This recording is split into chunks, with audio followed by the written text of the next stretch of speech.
ساری دنیا بے چین اور بے قرار ہے، سکون اور چین کی تلاش میں ہے. آؤ تمہیں سکون اور چین کا راستہ دکھاتا ہوں. ملے گا سکون قلب و جان کو تمہارے. دو فارمولے ہیں. چہرے پہ سنت سجا کر تو دیکھو. دوسرا فارمولہ ذرا ان کی محفل سجا کر تو دیکھو. ذرا ان کی محفل سجا کر تو دیکھو. چہرے پہ سنت سجا کر تو دیکھو. تمام جماعتوں کا اس بات پر اتفاق ہے کہ قبر میں سب سے پہلے حضور صلی اللہ علیہ وسلم کا دیدار ہوگا. وہ آئیں گے، کفن کا کپڑا ہٹائیں گے تو یوں کہیں گے کفن سے منہ میرا دیکھ کر، کفن سے منہ میرا کھول کر دیکھے تو یوں کہنے لگے، کفن سے منہ میرا کھول کر دیکھے تو یوں کہنے لگے میرے چاہنے والے کی صورت ایسی ہے. حضور صلی اللہ علیہ وسلم سے ملاقات کرنے کے لیے ایک مجوسی آیا، ایک ملاقات کرنے کے لیے، یعنی کہیں سے کوئی قاصد آیا، اس کے چہرے پر داڑھی نہیں تھی تو حضور صلی اللہ علیہ وسلم اپنے رخ انور کو پھیر دیا. وہ قریب آیا تو کہا کہ مجھے کیا کہتے ہیں بادشاہ نے بھیجا ہے آپ سے ملاقات کے لیے. تو حضور صلی اللہ علیہ وسلم سے غصے سے اپنے رخ انور کو اس کی طرف کیا اور کہا کہ داڑھی کیوں کاٹا ہے تم نے؟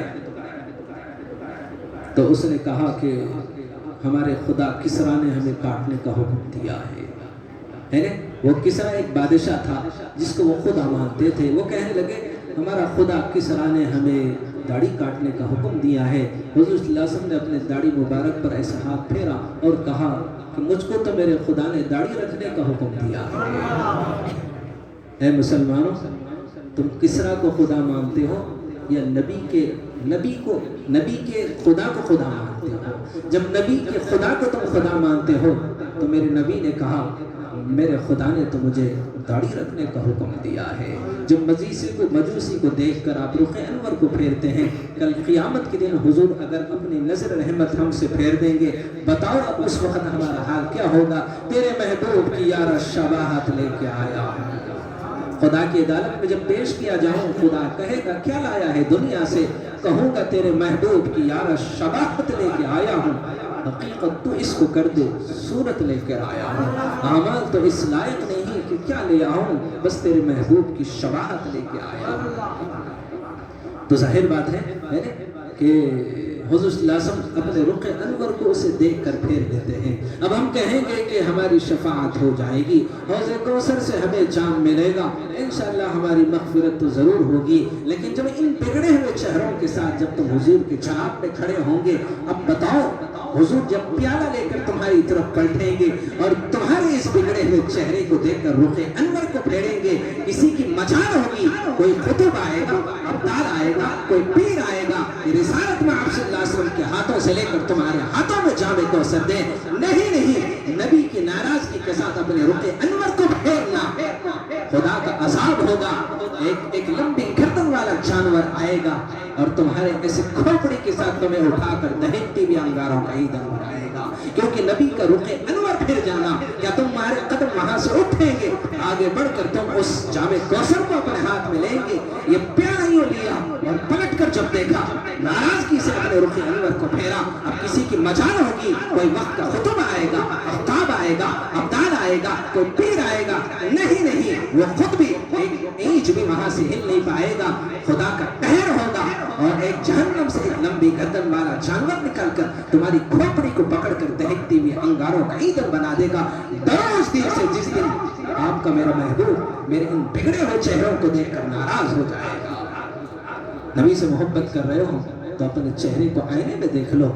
نبی کی غلامی کا چہرہ ہے یا نبی سے بغاوت والا چہرہ ہے؟ اللہ تعالی ہم سب کو نبی صلی اللہ علیہ وسلم میں بارہا جب بھی اپنی محفلوں میں اس بات کو بڑی ہی کیا کہتے ہیں محبت کے ساتھ کہتا ہوں. کسی کی دل آزاری کرنا، کسی کو تکلیف پہنچانا، کسی کے دل کو ٹھیس پہنچانا نہیں. تم جب بھی اپنے چہرے پر نشتر لگاتے ہو، چہرے پر نہیں، حضور صلی اللہ علیہ وسلم کی سینے مبارک پر نشتر لگتا ہے.